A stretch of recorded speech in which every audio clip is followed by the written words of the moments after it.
What's a dangerous animal everyone thinks is harmless? I personally always thought bison were dangerous, but the National Park Service recently found it necessary to put up signs warning people don't pet the fluffy cows. Beware of beavers. Beavers will stand their ground and confront a threat. If trapped, cornered, or ensnatched, a beaver will attack a human. The rodent's sharp teeth may cause serious injury as well as infection. Beavers carry tularemia, parasites, and rabies, which can transfer through bites, body fluids, or infected water. Before beavers attack humans or other animals, they send a warning by growling and hissing. On land, the animal rises to its hind legs to face a threat. In the water, a startled beaver slaps its tail against the surface to alert others in the colony before diving to safety. Not everyone, but I see a few people get dangerously close to big birds like hawks and eagles. I'm like, people, those birds almost got bigger claws than bears. Leave them alone.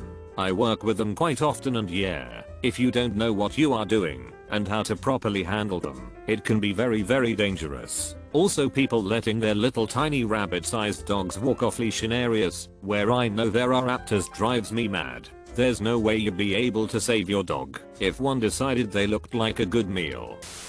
Cone snails. You see their shells decorating bathrooms all the time, but find a live one and make the mistake handling it, and it will lance you with a venomous harpoon. For several species, such as the geography cone, this venom is sufficient to swiftly kill a human.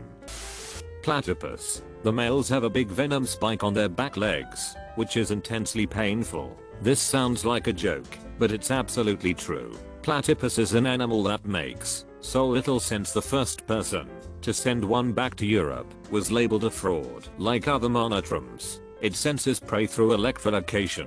It is one of the few species of venomous mammals, as the male platypus has a spur on the hind foot that delivers a venom capable of causing severe pain to humans. The unusual appearance of this egg-laying, duck-billed, beaver-tailed, otter-footed mammal baffled European naturalists when they first encountered it, and the first scientists to examine a preserved platypus body in 1799 judged it a fake made of several animals sewn together. 5. Wikipedia Bison. Every year someone gets hurt or killed in Yellowstone because they think the bison are slow and dumb, and you can take selfies with them. Really, they are quick and powerful, but have poor eyesight. As you approach a bison, it may not see you until you are close. Then it can panic and gore you. My answer: horses. As someone who grew up on a horse farm, a lot of people simply don't understand how devastating a kick from a horse can be. On top of that, a lot of people don't know basic horse safety. Even so, horses can still get spooked. My dad once got kicked in the groin, not even at full force, and had a bruise on his stomach the size of a dinner plate. Dragonflies. But not to people. I went off the beaten path hiking around an old slate town, and there was a lot of horse/deer flies buzzing around attacking me. I came across the edge of a huge beaver pond that hasn't really been touched by humans in 100+ years. As soon as I get to the marshy beach, all of a sudden I see these little flashes of black zooming around my head, and all of the flies are gone. These dragonflies came in and took them all out in a matter of seconds mid-goddamn flight. Hamsters. Little thing bit my finger when all I tried to do is feed it a stupid little carrot. I read a few years back that you're not really meant to handle hamsters, and they just generally don't like being touched. Unlike other small animals such as pet rats, you're just meant to put them in their colorful cage and watch them. Especially if you get an adult from the pet store, you have to slowly train them to not mind human interaction. It really explains why the random unhandled adults from the pet store bit me so often.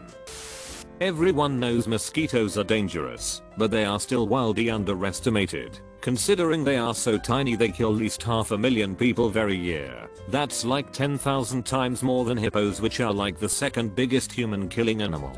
There is a theory that malaria accounts for 50% of all humans' deaths in history. Probably not true though, and yet people still think of them as tiny annoying pests, when they are arguably the biggest problem to mankind ever. Aussie hair kangaroos might look cute bouncing around and all that, but man are they big, over 6 feet standing, and they are fierce. Also, if you accidentally hit one while driving a country road, it'll take your car off the road and you can easily die. Chimpanzees. Growing up I thought chimps were friendly. It wasn't until college I did work placement at the zoo. When we got told we were feeding the chimps I was so excited until they told us it was through the bars, and very carefully they told us about how the group of females had turned on one of the male chimps recently and literally ripped chunks off him. After that I read about the lady that her face ripped off by her pet chimp. Apparently they're smart and will attack the hands and face first to stop you from defending yourself. Cute as hell, but no longer the cuddly fluffers I thought they were. Childhood dreams were ruined that day, haha. Sloths, those things are mean. Once, at an exotic pet show, I was talking to a lady that rescued a sloth from a roadside zoo as a baby, and she said they are really fast when they want to be. I didn't believe her, but then her sloth lunged at me at around the same speed as a full throttle SR-71. I was thankfully able to pull my hand away, but she said that if he had bitten me it would have been bad, since their fangs, yes, fangs, are triangular and therefore make wounds that are very slow to heal, which usually result in very nasty infections. Anyways, that was the last day I thought sloths were always slow.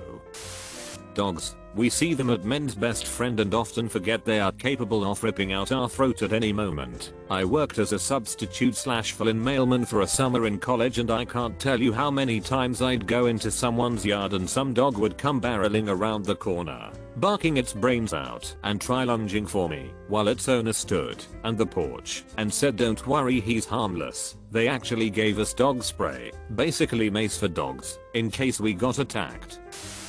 Domesticated animals are the most dangerous for reasons of proximity to humans alone. Dogs, cats, and exotic pets cause an insane number of injuries. Add to that infections from bites and scratches. Then you have larger animals like cattle, horses, and pigs. All of those can mess you up if you get unlucky or don't know how to act around them. Skunks and raccoons due to rabies. Platypuses are venomous. Prairie dogs in the mountain west can harbor plague. Some bats are known to harbor particularly virulent viruses that don't hurt the bats, but can kill people, like SARS-1 and Ebola. A bunch of birds can harbor bird flu, although it may not hurt them, such as ducks. Your cat you let go outdoors can get toxoplasmosis and give it to you. During mating season, elk, even deer can be aggressive in mating season. I picked a tweaker hitchhiker up the other day, and he had some very fascinating observations from living outdoors in the forest for the last several years. He said everyone who may encounter a mountain lion should learn the hiss of a skunk right before it sprays. He had used the sound to make them stop following him, stop investigating his tent. Although getting sprayed as a human is gross and that's most of the harm, predators that get sprayed, and especially mountain lions, can often die from being cut off from their social network out of fear they will spread the scent. The smell keeps them from being able to hunt effectively, and then their family doesn't share, and they can starve. Most people's dogs. The reality is, a lot of people own dogs that they can't physically restrain if needed. Everyone thinks their dog could / would never hurt anyone or anything, but they have no idea what to do if their dog decided to bite someone and couldn't even if they wanted to. It's actually complete incompetence,